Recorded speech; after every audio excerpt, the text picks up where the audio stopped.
Agora a Prússia entra em guerra com a Áustria, né? Usando, claro, o ducado como problema, a administração desse ducado, do ducado de Holstein, estoura a Segunda Guerra. Uma guerra importantíssima. Por que é uma guerra importantíssima? Porque em 7 semanas a Áustria vai ser derrotada pela incrível máquina de guerra prussiana. E nesse, com a neutralidade da França, né, com o apoio do movimento de unificação italiano que tinha interesse na Venécia. Nesse momento, com essas alianças, Bismarck consegue ficar muito forte militarmente, derrotar a Áustria e consolidar o que a gente chama da Confederação Germânica do Norte. A unificação da Alemanha fica quase pronta, quase feita, assim, faltando apenas 4 estados ao sul da Alemanha que eram hostis a esse governo prussiano. Ela fala assim, poxa, por que o Bismarck então não pega e invade os 4 estados do sul e unifica a Alemanha? Não era interessante. A invasão militar poderia gerar, evidentemente, uma aliança com a Áustria e uma guerra prolongada, né, e o projeto de unificação ir embora. Aí é que vem mais uma vez a grande jogada política de Bismarck. Aliados na guerra austro-prussiana, Prússia e França serão os protagonistas da terceira e última guerra, e a mais importante guerra de unificação da Alemanha. Aí fala assim, pois por que eles entraram em guerra? Foram detalhes que levaram a uma guerra importante para ambos os lados. De um lado, a Alemanha, Bismarck, querendo consolidar, querendo unir o sul num discurso nacionalista de construção da pátria, um discurso de nação contra os interesses de Napoleão III, da França, em territórios que, em teoria, pertenciam aos germânicos. Mas, por outro lado, Napoleão III, né, um monarca frágil, um monarca que chegou ao poder por um golpe, derrubando a República Francesa, vislumbrou nessa possível guerra com a Prússia uma chance de se fortalecer, de melhorar o seu, aumentar a sua legitimidade junto ao povo francês. Estoura então a Guerra Franco-Prussiana em 1870 e é um grande fiasco para os franceses.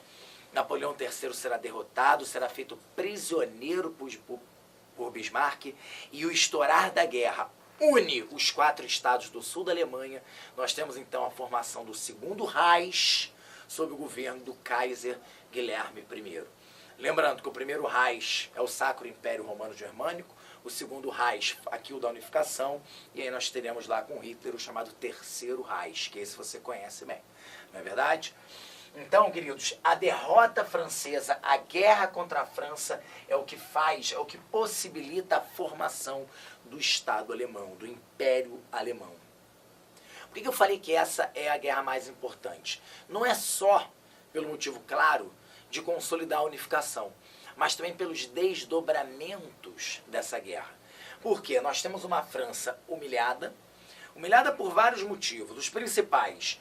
A Prússia, a Alemanha, toma da França uma região riquíssima em ferro e carvão, a chamada região da Alsácia e Lorena.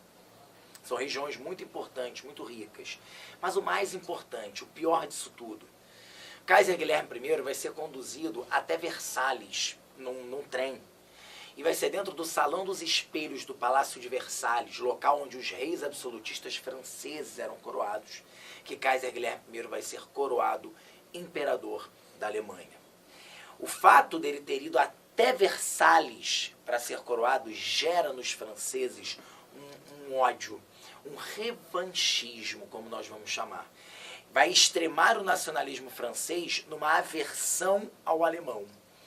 Esse revanchismo francês em relação à Alemanha é um dos grandes fatores para nós entendermos a Primeira Guerra Mundial.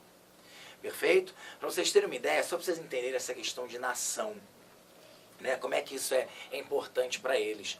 Essa questão do vagão, do fato de ter sido coroado ali. Na Primeira Guerra Mundial, quando a França derrotar a Alemanha, eles vão fazer os alemães assinarem a rendição dentro do mesmo vagão de trem que levou o Kaiser Guilherme I a Versalhes. Você podia ter pensado, por que eles não fizeram assinar em Versalhes? Por que não? Porque dizem que os alemães nunca mais pisaram em Versalhes. Mas eles pegam o mesmo vagão de trem que conduziu o Kaiser Guilherme I, eles usam para poder fazê-los assinar a rendição. Aí não acaba por aí não.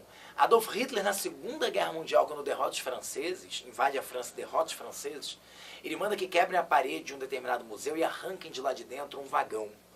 É dentro do mesmo vagão, que já era peça de museu, que os franceses assinam a sua rendição em 1940, na Segunda Guerra Mundial. Entende? Olha, porque Hitler se matou no final da Segunda Guerra. Porque senão eu tenho certeza que eu sei onde iria assinar a rendição da Alemanha em 45. Tá? Mas para que eu contei isso para vocês? Para ilustrar o que é a ideia do nacionalismo. Como isso mexe com as nações e com os cidadãos. Perfeito?